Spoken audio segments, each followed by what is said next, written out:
Bangla audio book চ্যানেলে আপনাদের স্বাগতম। এখন আপনারা শুনবেন এডগার অ্যালান পোর গল্প দ্য রেড ডেথ।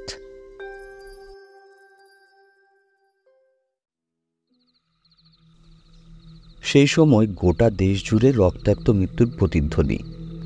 দেশটা যেন ধ্বংসের মুখে খাবারের মতো গুটি গুটি পায়ে এগিয়ে চলছে।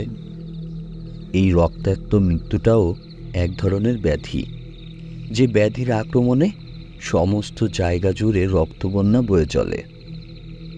এই রোগের লক্ষণ হলো প্রথমে তীব্র একটা যন্ত্রণার অনুভূতি, তারপর মাথা ঘোরা, সব শেষে শরীরের প্রতিটি লোমকূপ থেকে অবিরাম রক্তক্ষরণ। সারা শরীরটাই রক্তের দাগে ভরে ওঠে। সবচেয়ে ভয়ঙ্কর ব্যাপার হলো এই রোগের শিকার যাতে বাইরে কোনো সাহায্য কিংবা পরিচিত মানুষদের কাছ থেকে কোনো রকম সহানুভূতি পেতে না পারে, তার জন্য শিকারের মুখটা আঠালো ফিতে দিয়ে আটা থাকে। এই শিকার ধরা থেকে তাকে শেষ করতে সময় লাগে মাত্র আধ ঘন্টা। এই আধ ঘন্টার মধ্যেই সমস্ত ঘটনাটা নিখুঁতভাবে ঘটে যায়। এই রক্তাক্ত হত্যাকাণ্ডের ফলে রাজকুমার প্রসপেরোর রাজ্যের লোকসংখ্যা প্রায় অর্ধেক হয়ে গেল। রাজকুমার প্রসপেরো খুব সুখী এবং ভীষণ আমোদী স্বভাবের ছিলেন। তার ছিল খুব সাহস আর ছিলেন বিচক্ষণ ব্যক্তি। যখন দেখলেন তার রাজ্যের লোকসংখ্যা ক্রমশ কমে যাচ্ছে, তখন তিনি তার দরবারের হাজারখানিক যোদ্ধা আর অভিজাত মহিলাদের নিজের কাছে ডেকে পাঠালেন। তারপর নিজের তৈরি করা নির্জন দুর্গগুলোর একটাতে ওদেরকে পাঠিয়ে দিলেন। ওদের যে দুর্গটায় পাঠানো হলো সেটা অদ্ভুত ধরনের দেখতে। এ থেকে রাজকুমারের নিজস্ব অভিজাত আর অদ্ভুত রুচির পরিচয় পাওয়া যায়। দুর্গটার চারিদিকে জুড়ে উঁচু আর শক্ত দেওয়াল, আর দেওয়ালটার চারদিকেই মাঝে মাঝে লোহার গেট। মানুষগুলোকে লোহার গেট দিয়ে ভিতরে ঢুকিয়ে দেবার পর বুলটুগুলো গরম করে হাতুড়ি দিয়ে পিটে একেবারে বন্ধ করে দেয়া হলো। এর ফলে দুর্গের মধ্যে কোনো রকম উত্তেজনাকর ঘটনা ঘটলে কারো পক্ষেই বাইরে আসার উপায় ছিল না। আবার তেমনি কেউ ইচ্ছে করলেই ভিতরে ঢুকতে পারত না। কিন্তু দুর্গের ভিতরে সব কিছুর ব্যবস্থা ছিল। বেঁচে থাকার জন্য যা যা প্রয়োজন সব কিছুরই সুব্যবস্থা ছিল। আনন্দ ফুর্তি করবার জন্য সব রকম ব্যবস্থা এই দুর্গের ভিতরে করা হয়েছিল। আনন্দ দেবার জন্য একদল সুন্দরী রমণী ছিল, আর খাবার জন্যে ঢালাও মদের ব্যবস্থা ছিল। দুর্গের নিরাপত্তা ব্যবস্থাও ছিল খুব নিখুঁত, কোনো ভয় ছিল না। শুধু দুর্গে একটাই জিনিস ছিল না, তা হচ্ছে রক্তাক্ত মৃত্যু। রক্তাক্ত মৃত্যুর কথা বলার আগে দুর্গটার বর্ণনা দিয়ে নেই। এই দুর্গটা ছিল 60টা ঘর বিশিষ্ট একটি রাজকীয় অট্টালিকা। এই বিরাট ঘরগুলোর সব এক নজর দেখা যায় না, কারণ ঘরগুলোর দরজাগুলো অদ্ভুত ধরনের। আসলে এই রকম অসম্পূর্ণ দেখানোটাই ছিল ঘরগুলোর বৈশিষ্ট্য। 20 কিংবা 30 গজ অন্তর একটা করে বাঘ, আর বাঘগুলো দেখলে কেমন রহস্যময় মনে হয়। দেওয়ালের ডান বা দুদিকেই ঠিক মাঝখানে একটা করে লম্বাটে ধরনের ভুতুড়ে জানালা। ঘরের বাইরে টানা বারান্দা। প্রতিটি ঘরেই হু হু বাতাস বইত। প্রত্যেকটা জানালার কাচ লাগানো ছিল, কিন্তু জানালার কাচের রং অদ্ভুত ধরনের। প্রত্যেক ঘরের প্রতিটি সরঞ্জাম যে রং ছিল, সেই রঙের জানালার কাচের রংটা ওই ঘরের সাজ সরঞ্জামের রঙের মতো ছিল। যেমন পূর্ব দিকের প্রথম ঘরের প্রতিটি সাজ সরঞ্জাম নীল রঙের, তাই ওই ঘরের জানালার কাচের রংটাও নীল রঙের ছিল। দ্বিতীয় ঘরটায় বেগুনি রঙের জিনিসপত্র সাজানো ছিল, তাই ঘরের জানালার কাচও বেগুনি রঙের ছিল। এইভাবে তৃতীয় ঘরের জানালার কাচের রং সবুজ। 4 নম্বর ঘরের জানালার কাচের রং কমলা। 5 নম্বর ঘরের জানালার কাচের রং সাদা। 6 নম্বর জানালার কাচের রং ছিল ধূসর। আর পশ্চিম দিকের 7 নম্বর ঘরটার প্রতিটি সাজ সরঞ্জাম ছিল কালো রঙের। এই ঘরের কড়িকাঠ থেকে মেঝে পর্যন্ত সব কিছু কালো রঙের ছিল। এমনকি ঝুলে থাকা পর্দাগুলো আর মেঝেতে বিছানো কার্পেটটাও কালো রঙের ছিল। কিন্তু এই 7 নম্বর ঘরের জানালার কাচের রং ছিল আলাদা, কালো না হয়ে লাল রং ছিল। এই লাল রংটা দেখলেই মনে হতো তাজা ঘন রক্তের মতো। দুর্গের 7টা ঘরের মধ্যে কোনোটাতেই কিন্তু আলোর ব্যবস্থা নেই। এমনকি কড়িকাঠে ঝোলানো ঝাড়বাতি কিংবা প্রদীপ কোনো কিছুরই ব্যবস্থা ছিল না। শুধু মাঝখানে কিছু সোনার অলংকার ছাদ বেয়ে নেমে এসে এদিক ওদিক ঝুলছে। ফলে সবগুলো ঘর ছিল আলোবিহীন। শুধু ঘরের বাইরে লম্বা বারান্দায় প্রতিটি জানালার ঠিক উল্টো দিকের বারান্দাতে একটা করে 3 পায়ের টুল রাখা, আর এই টুলের উপর জ্বলতে থাকতো অঙ্গারের পাত্র। এই জ্বলন্ত অঙ্গার থেকে যে আলো বের হতো তা হতো রঙিন। জানালাগুলোর কাচ ভেদ করে ঘরের মধ্যে যখন পড়ত তখন প্রতিটি ঘরেই কেমন রহস্যময় হয়ে উঠত, যেন একটা ভৌতিক আবহাওয়া সৃষ্টি হতো। এই 7টা ঘরের মধ্যে সবচেয়ে ভৌতিক পরিবেশ সৃষ্টি হতো পশ্চিম দিকের 7 নম্বর ঘরটায়। অঙ্গারের আলো যখন ওই লাল ঘরের রক্তের রঙের কাচের জানালা ভেদ করে ঘরের মধ্য দিয়ে কালো পর্দা ও মেঝের কার্পেটের উপর পড়ত, তখন ভয়ানক গা ছমছম করা একটা ভুতুড়ি পরিবেশ সৃষ্টি হতো। এই পরিবেশে যদি কেউ এই ঘরে ঢুকত তখন তার মুখটায় একটা নিষ্ঠুর ভয়ঙ্কর ভাব ফুটে উঠত, যার জন্য এই ঘরটাকে দুর্গের সবাই এড়িয়ে চলত। খুব কম লোকই এই 7 নম্বর ঘরটায় ঢুকতে সাহস পেত। 7 নম্বর ঘরটার পশ্চিম দিকের দেয়ালে আর একটা অদ্ভুত জিনিস রাখা ছিল। তা হচ্ছে আবলুস কাঠের মস্ত বড় ঘড়ি। এই ঘড়ির পেন্ডুলামটা ছিল বিশ্রী, কেমন যেন একঘেয়ে বিশ্রীভাবে শব্দ করে দুলতে থাকতো। মিনিটের কাঁটাটা ঘুরপাক খেয়ে যখন প্রায় ঘন্টা পুরো হতো তখন এই ঘড়িটার পেতলের হৃৎপিণ্ড ফুঁড়ে একটা অদ্ভুত ধরনের শব্দ বেরিয়ে আসতো। শব্দটা ছিল পরিষ্কার, জোরালো ও গম্ভীর। এই শব্দের মধ্যে একটা জাদু আছে। যখনই শব্দটা হতো তখন যারা বাদ্যযন্ত্রগুলো বাজাতো তারা বাজনা থামিয়ে চুপটি করে শব্দ শুনত। নাচ গান তখন সব থেমে যেত। সমস্ত কিছুই যেন এলোমেলো হয়ে যেত। সবাই যেন এই শব্দ থেকে কিছু একটা বোঝার চেষ্টা করত, আর সবাই হতবুদ্ধি হয়ে পড়ত। শব্দটা যখন ধীরে ধীরে মিলিয়ে যেত তখন আবার সবাই সহজ ও স্বাভাবিক হয়ে উঠত, একে অন্যের দিকে তাকাতো, হাসতো, গল্প করত। ওদের এই হাসি তাকানো দেখলেই মনে হতো সবটাই ওদের ভয়ের জন্য। তারপর ওরা নিজেদের মধ্যে আলোচনা করত, বলতো আবার এই যখন শব্দটা হবে তখন ওরা এমনি করে বোকার মতো চুপ করে থাকবে না। কিন্তু ওদের বলার সার হতো সেই 60 মিনিট অর্থাৎ 3600 সেকেন্ড পরে ঘড়িটা আবার এই অদ্ভুত সুরে বেজে উঠত। তখন ওদের আগের কথা মনে থাকতো না। আগের মতো সব কিছু থেমে যেত। মানুষগুলো সব বোকার মতো নিশ্চুপ হয়ে যেত। ওরা সবাই কিছু একটা বুঝতে চেষ্টা করত। প্রতি ঘন্টায় এই রকম অদ্ভুত শব্দ শুনে চুপ করে গেলেও ওদের আনন্দের অনুষ্ঠান ঠিকভাবেই চলত, তাতে কোনো রকম ত্রুটি ছিল না। এই 7 নম্বর ঘরের সমস্ত সাজসজ্জা রাজকুমার প্রসপেরোর রুচি অনুযায়ী সাজানো হয়েছে। এতেই ওর অদ্ভুত ধরনের রুচির পরিচয় আমরা পাই। তাছাড়া তার পরিকল্পনা অনুযায়ী সকল অনুষ্ঠান চলত। সব কিছু মিলিয়ে শুধু একটাই পরিবেশ সৃষ্টি হতো, যেটা হচ্ছে গতিময় ও ভৌতিক আবহাওয়ার। অবশ্য হারমোনি দেখার পর থেকেই রাজকুমারের মাথায় এরকম অদ্ভুত অদ্ভুত পরিকল্পনা এসেছে। তাছাড়া এখানকার মানুষগুলো সব কিছুই দেখলে মনে হয় কোনো কিছু সুস্থ নয়, সব কেমন এলোমেলো, অগোছালো। নির্জন নিখুঁত নিরাপদ দুর্গের মধ্যে সবাই খুব আনন্দের মধ্যে দিন কাটাচ্ছিল।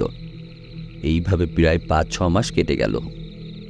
হঠাৎ 6ষ্ঠ মাস শেষ হবার আগেই সেই অভিশপ্ত ব্যাধির আক্রমণ শুরু হলো।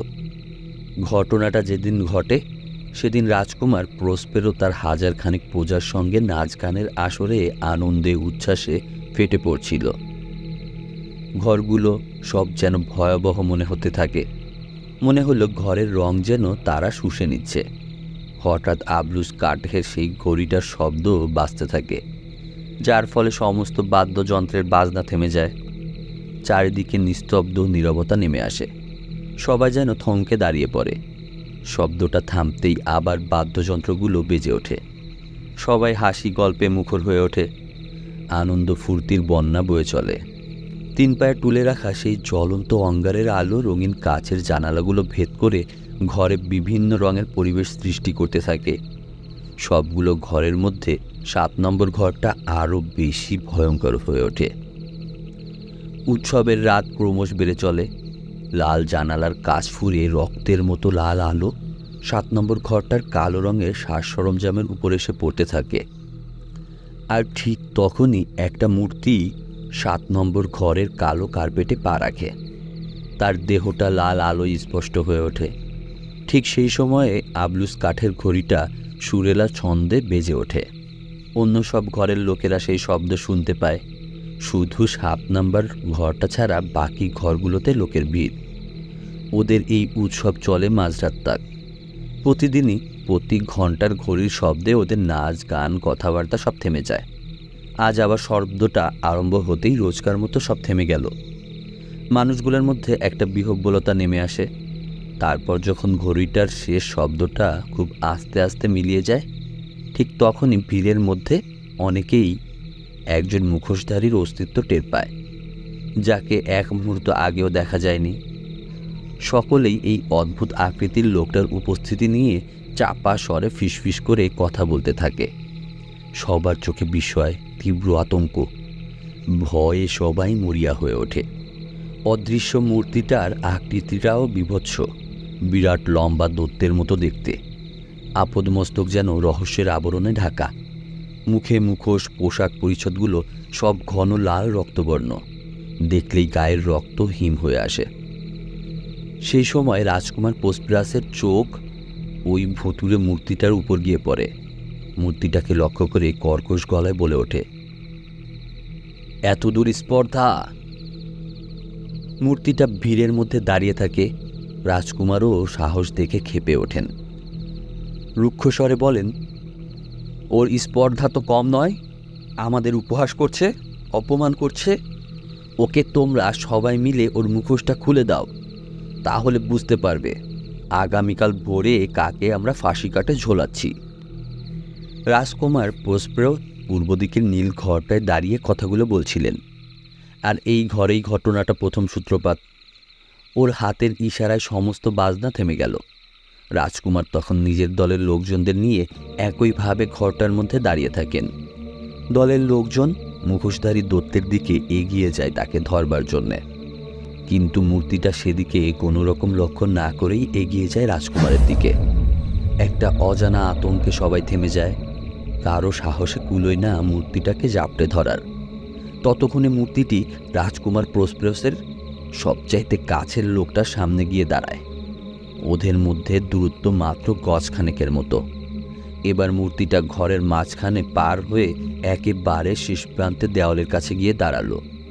তারপর ভয়ঙ্কর মূর্তিটা নিজের যাবার রাস্তা করে নেয়। ওর প্রতিটি পদক্ষেপ যেন মাপা আর জোরালো। প্রথমে মূর্তিটা নীল রঙের ঘর থেকে ছুটে যায় বেগুনি রঙের ঘরে, সেখান থেকে যায় সবুজ রঙের ঘরে, তারপর কমলা রঙের ঘরে। এই ঘরে এসে মূর্তিটা আরও ভয়ঙ্কর হয়ে ওঠে। রাজকুমার প্রসপেরোর মধ্যে ক্রোধ আর ভয় দুটোই কাজ করতে থাকে। মনে মনে ভীষণ ক্ষেপে ওঠেন। তার সঙ্গে একটা ভয় মিশ্রিত লজ্জা আর অপমানে তিনি মরিয়া হয়ে ওঠেন। তিনি মূর্তিটার পিছন পিছন ধাওয়া করে চলেন, কিন্তু ওর সঙ্গীরা কেউই তাকে অনুসরণ করে না। রাজকুমার প্রসপেরো মূর্তিটার পিছন পিছন একের পর এক ঘরে ঢোকেন। হাতে তার ঝকঝকে ছুরি, তার তীক্ষ্ণ ফলাটা চকচক করে ওঠে প্রতিহিংসা, অপমান ও ক্রোধে। সবশেষে রাজকুমার প্রসপেরো আর দৈত্যটা 7 নম্বর ঘরে এসে মুখোমুখি দাঁড়ায়। রক্তের মতো লাল আলো ঘরের মধ্যে ভৌতিক পরিবেশ সৃষ্টি করেছে। একটু পরে ঘরের ভিতর থেকে একটা তীক্ষ্ণ আর্তনাদ সমস্ত জায়গা জুড়ে ছড়িয়ে পড়ে। রাজকুমারের তীক্ষ্ণ ফলাওয়ালা ছুরিটা কালো কার্পেটের উপর ছিটকে যায়, আর রাজকুমার প্রসপেরোর রক্তাক্ত মৃতদেহটা কালো কার্পেটের উপর আছড়ে পড়ে। তারপরের ঘটনাগুলো খুবই দ্রুত ঘটে যায়। সবাই তখন আতঙ্কে ভীত বিহ্বল হয়ে পড়ে। কারো কোনো কিছু করবার ক্ষমতা থাকে না। হঠাৎ রাজকুমারের তীক্ষ্ণ চিৎকার ওদের সবাইকে বাস্তবে ফিরিয়ে আনে। এবার সবাই মরিয়া হয়ে মনে সাহস জোগাড় করে ছুটে যায় লাল রঙের ঘরটার দিকে। হুড়মুড় করে ঘরে ঢুকে সবাই দেখতে পায় সেই ভয়ঙ্কর দৃশ্যটা, যা দেখে ওরা আতঙ্কে শিউরে ওঠে। মুখের ভাষা বন্ধ হয়ে যায়। সবাই আতঙ্কিত চোখে তাকিয়ে দেখে সামনে সেই আবলুস কাঠের ঘড়িটার ঠিক পিছনে লম্বা পিকোট আর ভয়ঙ্কর দৈত্যটি দাঁড়িয়ে আছে। দেখে মনে হয় পাথরে খোদাই করা একটি মূর্তি নিশ্চল দাঁড়িয়ে রয়েছে। কবর থেকে উঠে আসা মুখোশধারী মূর্তিটার দিকে তাকিয়ে মৃত্যুর ভয়ে সবার শ্বাস বন্ধ হয়ে আসে। প্রত্যেকেই রক্তাক্ত মৃত্যুর উপস্থিতি টের পায়। সবাই বুঝতে পারে এই মূর্তিটা হচ্ছে একটা পিশাচ, মানুষের রক্তেই যার খিদে মেটে। মাঝরাতে সে সকলের অলক্ষ্যে চোরের মতো এই দুর্গে ঢুকে পড়েছে। তারপর চলে একের পর এক রক্তাক্ত হত্যাকাণ্ড, আর তার সাথে 7 নম্বর ঘরটার রক্তের স্রোত বয়ে চলে। দুর্গের সবাই মৃত্যু ভয়ে দিশাহারা হয়ে ওঠে। এই ভয়ঙ্কর রক্তাক্ত মৃত্যুর থেকে বাঁচবার জন্য সবাই মরিয়া হয়ে ওঠে, কিন্তু পালাবার কোনো পথই নেই ওদের। এইভাবে একের পর এক মানুষের সংখ্যা কমতে থাকে। তার সাথে দুর্গটা জনশূন্য হয়ে পড়ে। আবলুস কাঠের অদ্ভুত ঘড়িটা স্তব্ধ হয়ে যায়। বাইরের বারান্দায় রাখা জ্বলন্ত অঙ্গারগুলো নিভে যায়। মানুষহীন দুর্গ জুড়ে একটা রহস্যময় গভীর অন্ধকার নেমে আসে। শুধু এই দুর্গটার মধ্যে বেঁচে থাকে একরাশ অন্ধকার আর মৃত্যু। রক্তাক্ত মৃত্যু আর আধিপত্য বিস্তার করে বেঁচে থাকে এই রহস্যময় দুর্গের মধ্যে, আর তার অভিশপ্ত ব্যাধির বিস্তার ঘটে।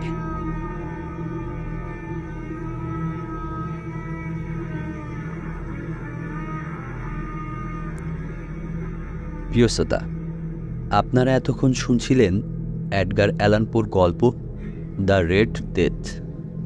কেমন লাগছে আমাদের গল্পগুলো শুনতে? যদি ভালো লেগে থাকে তাহলে অবশ্যই কমেন্ট করে জানাতে ভুলবেন না, এবং অবশ্যই আমাদের চ্যানেলটি সাবস্ক্রাইব করে বন্ধুদের সাথে শেয়ার করবেন। তাহলে আমরা আরও নতুন নতুন গল্প শোনাতে উৎসাহিত হব। আজকে এই পর্যন্তই। সবাই ভালো থাকবেন। আল্লাহ হাফেজ।